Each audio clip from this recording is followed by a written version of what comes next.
Fiction third है, the man who knew too much, private क्वेल्च।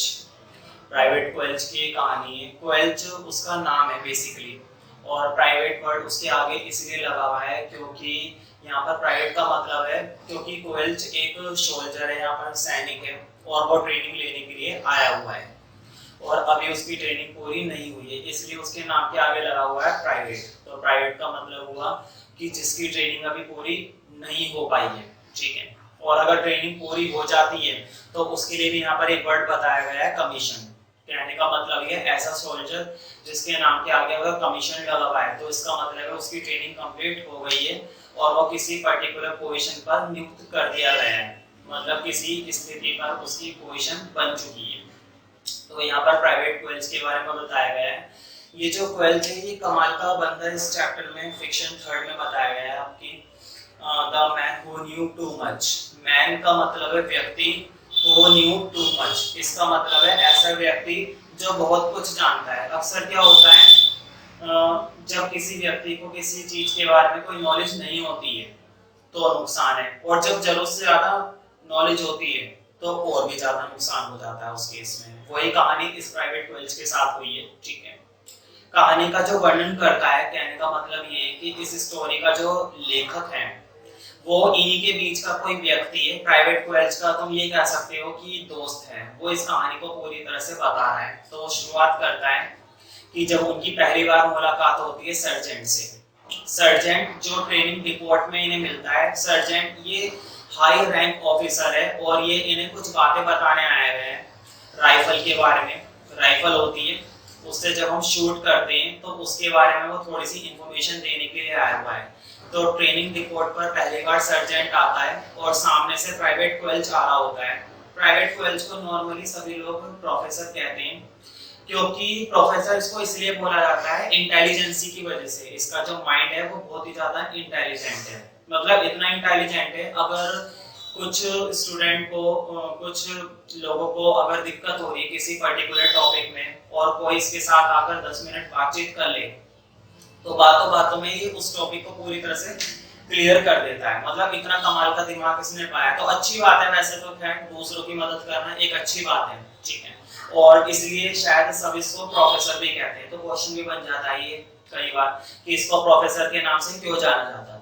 तो जब सर्जेंट इस ट्रेनिंग रिपोर्ट पर आता है पहली बार तो उसके सामने प्रोफेसर आ रहा होता है, प्राइवेट क्वेल्च आ रहा होता है, और सर्जेंट उस प्राइवेट क्वेल्च को बड़े ध्यान से देखता है। उसका जो चलने का तरीका है, झुका हुआ उसका कद है, पतला दुबला सा वो है, मोटा मोटा चश्मा लगा रखा है उसने जिससे वो देखता है, ठीक है, और आंखों पर तिहोरी डाल रखी है इस तरह से।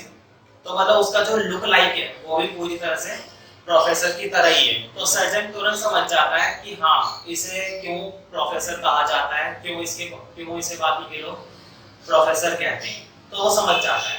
खैर सर्जन जो है वो थोड़ा सा काले रंग का है और ऐसा लग रहा है जैसे कि मान लो वो ऐसी जगह से अपना लेक्चर देकर आया है जहाँ पर अच्छी खासी धूप हो रही है, ठीक है।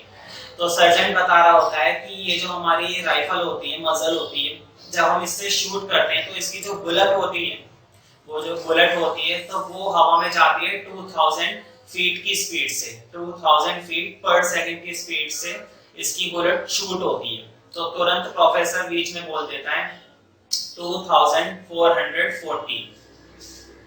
तो सर्जेंट अब थोड़ा रुक जाता है बातें बताते समय कि किसने बोला। तो प्रोफेसर बताता है ये रॉन्ग था, 2000 गलत है, 2440 पर सेकंड की स्पीड से वो बुलेट शूट होती है।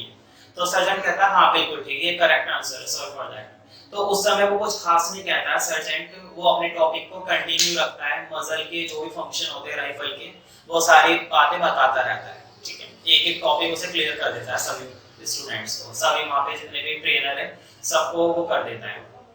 तो लेकिन इस प्राइवेट क्वेल्च ने बीच में परेशान करा था टीचर को वो सही स्पीड बताकर। तो अब वो चाहता है कि मैं इसे थोड़ा सा बदला ले लूं। तो वो जब अपना टॉपिक कंप्लीट कर देता है सर्जेंट सभी लोगों के सामने, अभी क्वेश्चन आस्क करना शुरू कर देता है, क्वेश्चन पूछने लग जाता है सर्जेंट। और मेनली क्वेश्चन किससे पूछता है, वो उस प्राइवेट क्वेल्च से पूछता है, प्रोफेसर से पूछता है। लेकिन प्रोफेसर भी कमाल का बनता है, वो एक एक चीज उसे बताता है, इसके सही फंक्शंस, किस तरह से हम इसको कंट्रोल कर सकते हैं, किस तरह से शूट कर सकते हैं, इसको खोलना, इसको बंद करना, सब चीजें ए टू जेड करेक्ट बताता जाता है। एक एक चीज इतने अच्छे से समझाता है कि शायद ही किसी ने समझाया हो। तो प्रोफेसर कमाल का बनता है, सर्जेंट को ये बात समझ में आ गई। तो लास्ट में सर्जेंट एक चीज और पूछ लेता है कि क्या बात है, इतना अच्छे से तुमने बताया, क्या कोई पहले भी ट्रेनिंग ले रखी है तुमने? तो प्रोफेसर एक मेटाफोर बोलेगा, मुहावरा बोलेगा, it's all matter about the intelligent trading. It's all matter about the intelligent trading. मतलब वो एक ऐसी लाइन बोल देता है अपनी, जो अक्सर बोला करता है लोगों को चौंकाने के लिए। मतलब कहने का ये कि ये और कुछ भी नहीं है, मेरी इंटेलिजेंट रेटिंग का एक मुद्दा है, मतलब इंटेलिजेंट रेटिंग का एक कमाल है। तो सर्जेंट उस ये बात सुनकर थोड़ा सा हो जाता है। और इस तरह से ये पहला सीन हमें देखने को मिला है जब प्रोफेसर ने हमें और वहाँ के लोगों को अच्छे से चौंका दिया है। इस तरह से उसने काफी सारे सीन क्रिएट करे। ये हमेशा पढ़ाई में लगा रहता था, अपने उस लक्ष्य को निर्धारित करके बैठा हुआ था जो इसे पूरा करना था। खूब मेहनत करता था, खूब पढ़ता था, रातों दिन खूब बुक्स वगैरह पढ़ता था। जो भी उसमें डाउट होते थे वो अगले दिन इंस्ट्रक्टर को अपने टीचर से पूछा करता था और अपने डाउट्स क्लियर करा करता था। सभी लोगों को काफी मजा आता था वैसे इसके साथ। स्टार्टिंग में सभी को काफी अच्छा महसूस होता था इसके साथ, लेकिन जैसे जैसे समय बीतता गया ये लोगों को परेशान थोड़ा सा ज्यादा करने लगा, क्योंकि ये होशियार था, बहुत ज्यादा इंटेलिजेंट था। कोई अगर अपना काम कर रहा होता था, मसल को खोलना, राइफल को सही से करना, तो तुरंत बीच में टोक दिया करता था, नहीं नहीं ऐसे नहीं करते, ऐसे तो तुम अपनी राइफल खराब कर दोगे, ये एक गलत तरीका है, रुको मैं बताता हूँ तुम्हें कैसे करते हैं इसको सही। तो वो तुरंत उसको ठीक करके दिखाता था। कोई अगर सही भी कर रहा होता था तो भी वो उसमें कुछ ना कुछ गलती निकाल दिया करता था। तो मतलब हमेशा वो लोगों को परेशान करता था। और अक्सर क्या होता है, स्टार्टिंग में तो ये सब चीजें काफी अच्छी लगती हैं हमें, लेकिन जब हमें दिखता है ना यार ये तो हर एक चीज में नुक्स निकालने लगा है, ठीक है, तो दूसरे लोग परेशान होने लगते हैं, चिढ़ने लगते हैं एक्चुअली, ठीक है, और अंडर कॉन्फिडेंस होने लग जाते हैं, जो कि उन लोगों के लिए सही नहीं है। इसका इतना इंटेलिजेंट होना दूसरों के लिए सही नहीं है और इसके खुद के लिए भी सही नहीं है। ये इस चैप्टर के एंड में पता चलेगा कि इसके खुद के लिए सही क्यों नहीं है ये। तो एक बार इन्हें एयरक्राफ्ट के लिए चुना जाता है। तो रास्ते में ये सभी दोस्त वगैरह जा रहे होते हैं और प्राइवेट क्वेल्च भी इनके साथ जा रहा होता है।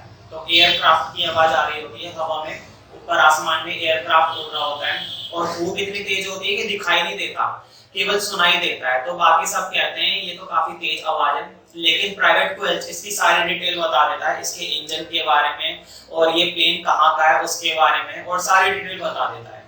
सिर्फ इस बेस पर, मात्र आवाज के बेस पर, आवाज सुनकर वो उसके बारे में सारी डिटेल बता देता है कि ये तो जरूर नॉर्थ अमेरिकन हार्वर्ड कार्टर ही, हार्वर्ड है, जो भी है, मतलब उसका नेम दे देता है वो पर्टिकुलर, और वो उसके पीछे क्लू भी देता है कि कैसे कैसे इसके बारे में पता चला।